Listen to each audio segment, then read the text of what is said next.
मुअज़्ज़िज़ दोस्तों, अस्सलाम वालेकुम। उम्मीद है कि आप लोग खैरियत से होंगे, मिजाज गर्मी बखैर होंगे। काफ़ी अर्से के बाद जो है आपकी खिदमत में हाजिर हूँ। हुजरा नासिर नाकागावा कोशिगा जापान से। और आज चाहा कि कुछ आपसे जापान के बारे में थोड़ी सी ताज़ा तरीन सूरत पे गुफ्तगू हो जाए, और उसके बाद हम थोड़ा सा खानजी की तरफ चलते हैं। पिछली जो वीडियोज़ में आपको मालूम है कि मैंने हीरागाना और खातागाना की तमाम क्लासेस मुकम्मल कर ली हैं, और यकीनन आपने उसकी प्रैक्टिस भी की होगी और इस काबिल हो गए होंगे कि आप हीरागाना खातागाना को लिख सकें और उसको पढ़ सकें, उसको मिला के भी पढ़ सकें। और मैंने आपसे पहले भी कहा था कि हाँ जी, अगर आपको नहीं भी आती है, लेकिन अगर आप हीरागाना खातागाना से भी उसके अच्छी तरह से अगर वहाँ का आपको आगाही है उससे, तो आप उसके काबिल हो सकते हैं कि आप खत लिख सकें या पढ़ सकें। और जैसा कि आपको बताया था कि कंप्यूटर का दौर है, इंटरनेट का दौर है, आप हीरागाना उसमें इनपुट करेंगे तो उसकी आपकी मतलूबा खांजी सामने आ जाएगी।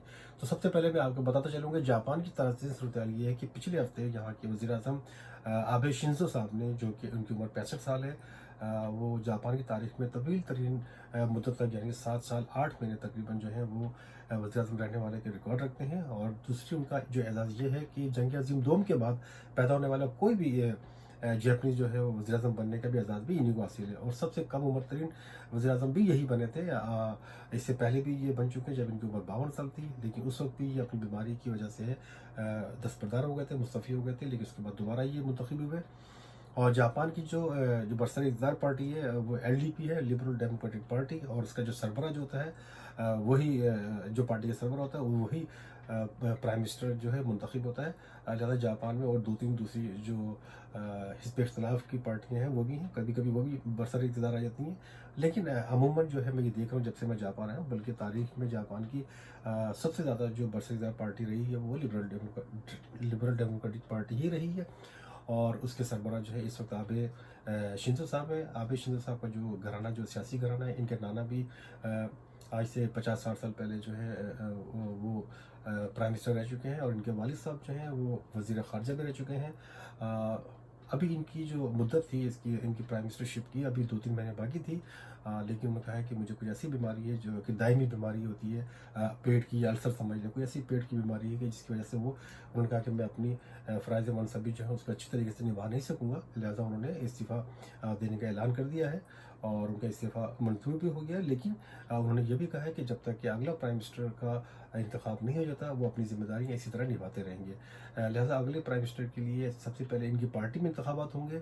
जैसे कि यहाँ का जो असूल है, इनकी अपनी पार्टी में भी कई ग्रुप्स बने होते हैं, और उस ग्रुप में जो मेजॉरिटी में होगा और उसको पूरी पार्टी जो वोट देगी, उसको सिलेक्ट करेगी अपनी पार्टी का सरबराह के तौर पर, एलडीपी के।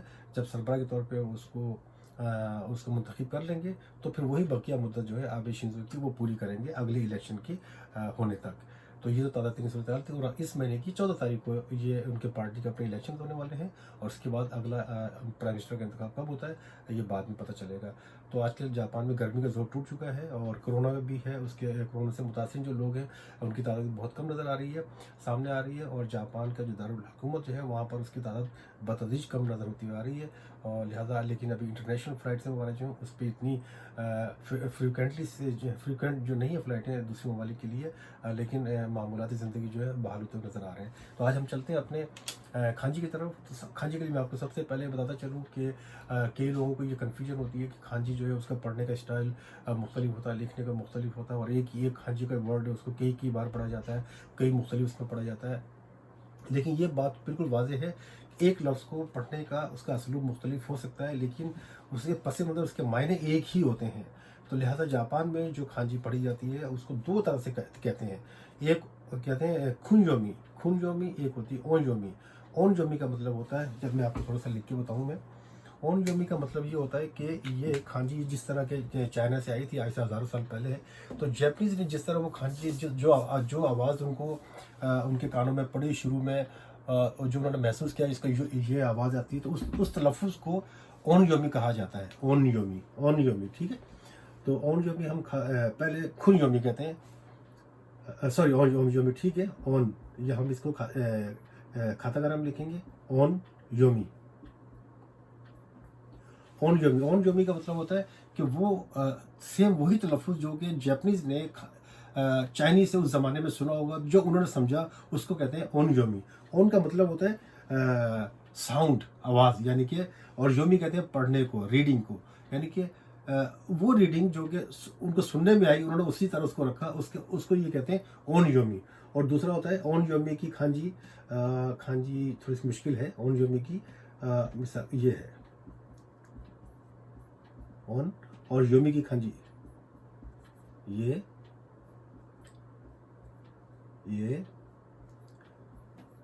योमी। ओन योमी, ओन योमी यानी ओन का इस ओन का मतलब होता है आवाज, साउंड, ओन योमी। उसके बाद एक और है खुन योमी, खुन योमी, ठीक है ना। ये ओन योमी है, वो खुन योमी है। खुन योमी इस तरह लिखते हैं, चलो लिख लेते हैं, बोलिए हम खुन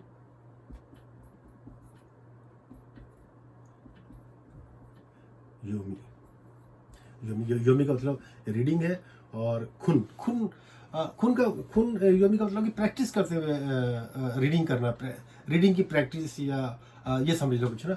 या दूसरे लफ्ज़ों में ये समझ लें कि खुन योमी वो पढ़ने का स्टाइल है जो कि जापान ने खुद अपनाया है अपने तौर पर। और ओन योमी पढ़ने का वो स्टाइल है जो कि जापान से आया और चाइना से आया, और जापानीज ने उसको एज इट इज़ अपने जहन में रखा और उसको आवाज़ के तौर पर याद रखने की कोशिश करी। इसको कहते हैं ओन योमी, दूसरे कहते हैं खुन योमी। हमें अच्छा, अब कैसे पता चले कि ये ओन योमी है या खुन योमी है ना। तो मिसाल के तौर पे मिसाल के तौर पे चलें, ये देखने हैं हम ये खावा, ये खावा है ना, ठीक है, नजर आ रहा है आपको? नहीं, ओ माय गॉड, ये खावा, एक दफा और, ये खावा, ठीक है। इसको हम जापानीज में जो आम जापानीज इसको खावा पढ़ते हैं ना, खावा। खावा का मतलब रिवर, दरिया, ठीक है। अब जैसे हमने पढ़ा खावा, और इसके मायने हमें बिल्कुल इसका मायने मालूम होगा कि इसको खावा को रिवर कहते हैं, तो समझेंगे ये जो होगा ये खुन योमी होगा, ये वाला खुन योमी होगा। और इसके दूसरे मायने सेन का, इसका मतलब सेन भी होता है। हम सेन जो है इसमें लिखते हैं खाता गाना में, सेन। अब ये सेन से मतलब आपको पता नहीं चलेगा, इसको सेन भी पढ़ते हैं, खावा भी पढ़ते हैं, ठीक है।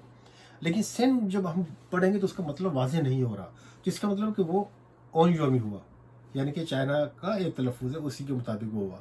लेकिन अगर आप इसको नज़र देखते ही आपने एक ही नज़र में आपने इसको पढ़ लिया, उसके मायने में आप पर वाज़ेह हो गए कि ये खावा है और खावा का मतलब दरिया है, तो वो समझेंगे खुन योमी कहलाती है। भाई ये दो चीज़ें, जो लफ्ज़ आपको समझ आ जाए, उसका तलफ़ुज़ से उसके मायने समझ आ जाए, उसका आपको वाज़ेह हो जाए कि एक ही उसमें, तो समझे कि वो खुन योमी है। और अगर उसके एक से आपको समझ नहीं आ रहा तो समझे कि वो ओन योमी है। तो ये तो हो गया ओन योमी और खुन योमी का ना। तो आज हम थोड़ी सी खांजी का चलते हैं कि खांजी जो है,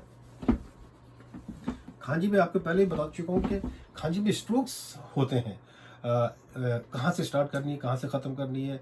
इसी तरह जिस तरह का हम उर्दू में है, उर्दू में हमारे एक स्टाइल है लिखने का, क्या अगर हमने अक्सर और बेशतर लिखना है, हम अली पहले लिखेंगे, ठीक है, अक्सर बेशतर इस तरह लिखेंगे ना। अब हम यहाँ से नीचे से भी शुरू कर सकते हैं, यूं करके, ये यूं करके और यूं करके भी शुरू करते हैं, लेकिन असल जो स्टाइल लिखने का ये है ना, ठीक है, अक्सर बेशतर। तो जापानी में भी जो भी खांजी का वर्ड है या जो भी लिखने का स्टाइल है, उसका एक अपना मखसूस है, उसको उसी तरह से याद रखना है।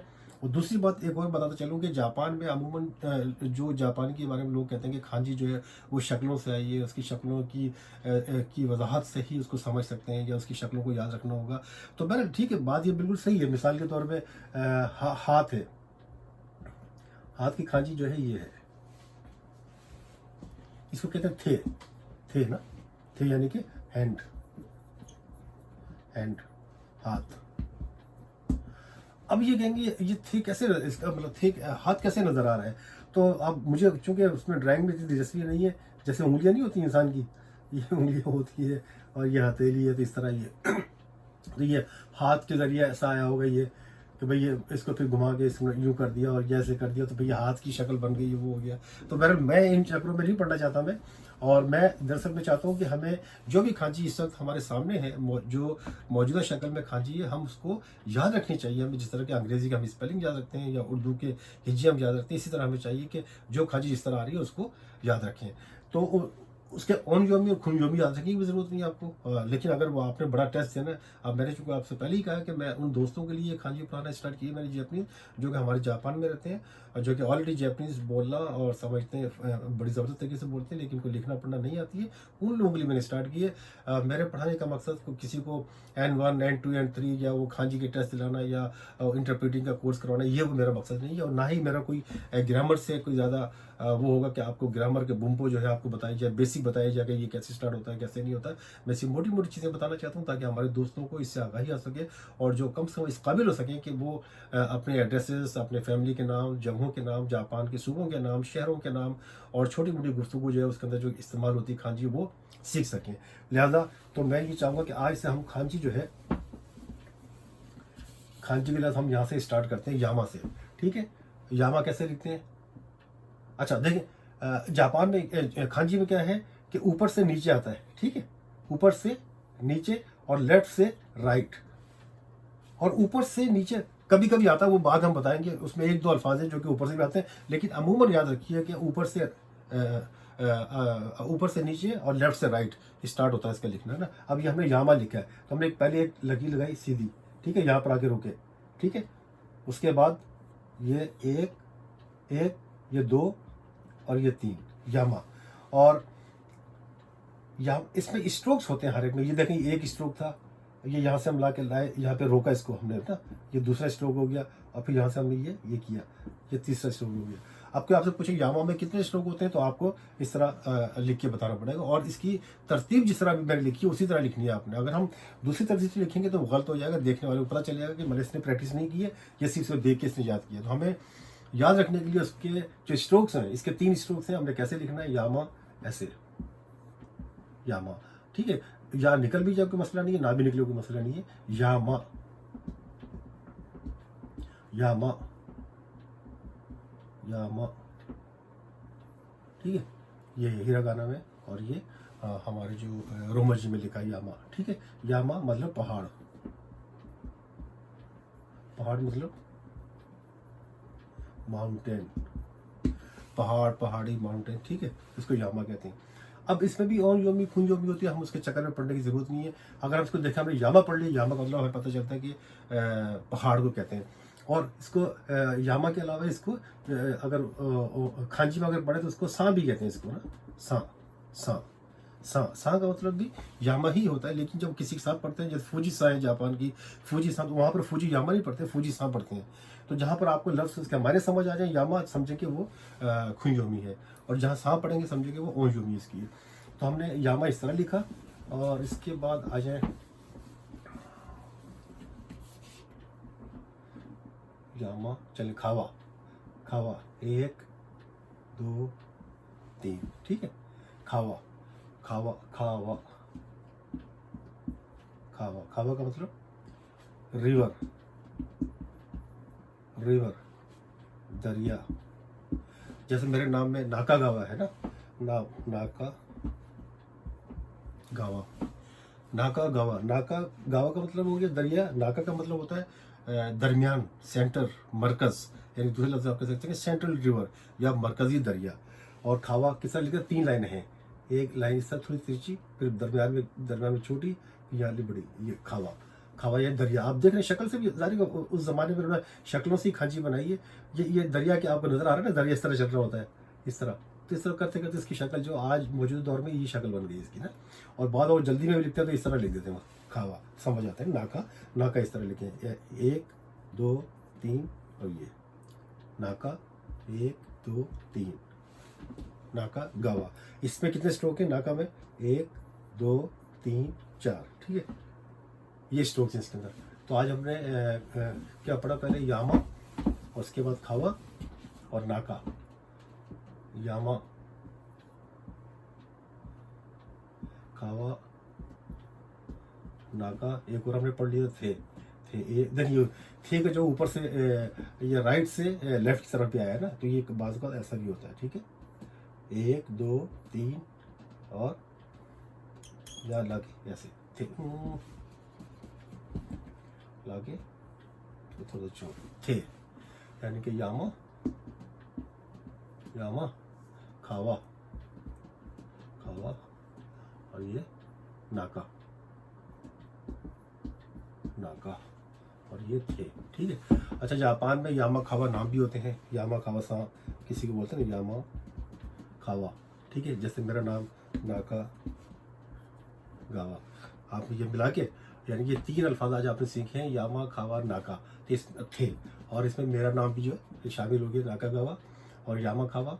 ठीक है, ये नाम भी हो सकते हैं, और नाका यामा भी हो सकता है नाम ना, जापानी के नाम नाका यामा भी हो सकता है। ठीक है, आज हमने खांजी के जो है ये 4 अल्फाज सीख लिए, और इनको मिला के भी आप पढ़ सकते हैं।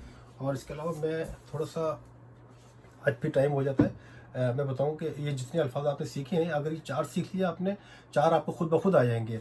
और खांजी जो है जिस तरह शक्लें हैं, हमें उसके मुताबिक इसको सीखना चाहिए ताकि गलती ना हो। और उसे हमें याद रखें, उसके जो तलफ़ुज़ है, उसके अगर हीरागाना आपको सही लिखना आ रही है, तो आप इंटरनेट पे या कंप्यूटर पर डाल के हीरागाना डालेंगे तो आपकी मतलूबा खांजी आपके सामने आ सकती है।